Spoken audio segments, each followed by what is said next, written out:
The Apostle Paul says in the 16th chapter of the first book of Corinthians, around verses 8 and 9, that there's a great door and effectual open unto him.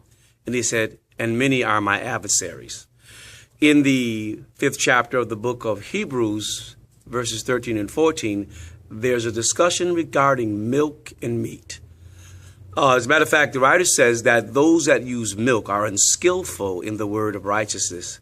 And he says that meat belongs to those who are of full age, those who even by reason of use, note this, have their senses exercised to discern both good and evil. I preach from those two verses on the subject, don't complain when it's time to train. Now, in the first set of verses, namely 1 Corinthians 16, 8 and 9, Paul refers to the fact that there's an open door, referring to Jesus, that I'm the door. And he says it's a great door, it's effectual, that it's full of energy, it's vibrant, it's effective. He said, but then there are adversaries at my threshold. So what you have happening in those verses is he cites his potential in the Lord to do ministry, to do the will of God, the work of God. But when he realizes that that door swung open, of which only God can open, that door potential is met with much opposition. In Hebrews, the writer says that those that are of full age who can eat meat have arrived at that maturity by having their senses exercised, that is, physically agitated, trained, sort of like a weightlifter or an athlete who goes into the gym and who trains. He says that when one is engaged in having their senses exercised, tempted, tried, tested, and worked against, he says that the person that overcomes those episodes has become strong. Now, in the gym, when you train, particularly when you weightlift, the object of training is to make muscle strong. And the way you make muscle strong is you exercise it. That is, you have to lift weights, and the lifting of the weights begins a process of tearing down the muscle. And the muscle over days begins to rebuild stronger than it was before you broke it down. And so what is being said between those two verses, an analogy that though God gives us potential and opens doors to greatness, that they're also accompanied by adversaries.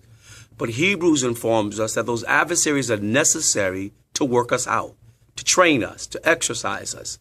And we overcome each obstacle by having our senses to discern both good and evil, when to do the right thing, when to avoid the wrong thing.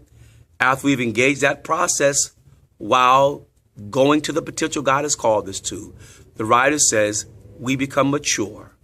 We have become strong. Now, there's one thing I want to say in my closing.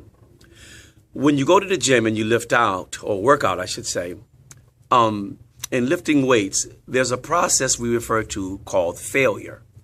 And what failure means is when one does weight training, they have to do repetition.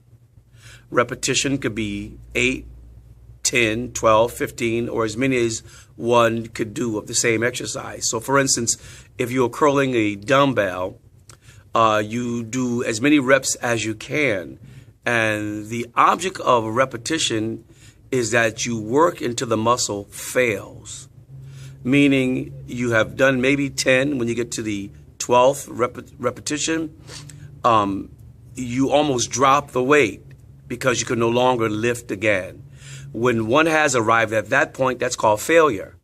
Now, that failure means that the muscle is now completely broken down, completely exhausted.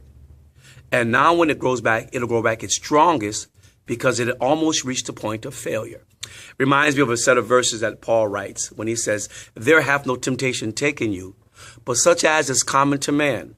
But God, with the temptation, will make a way of escape that you may be able to bear it. So failure is a part of the process. In other words, we feel like we can't make it, but God gives us a way of escape. So we're being exercised, we're being pulled, we're being tested by our adversaries as we move towards our potential in God.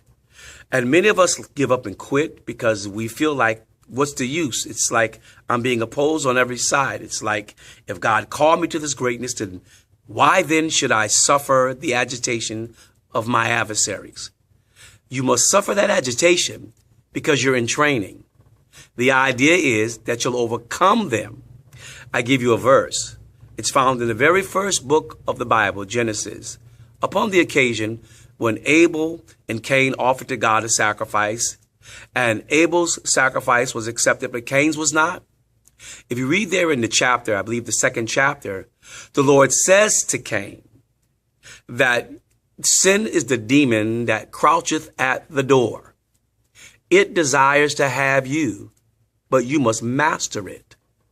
Of course, we know that Cain failed. He did not master the demon or the adversary that was at his threshold.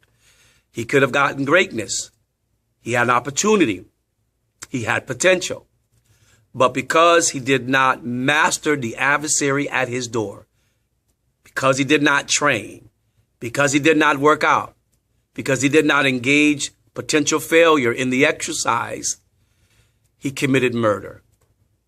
My brothers and sisters, don't complain when it's time to train. God bless you.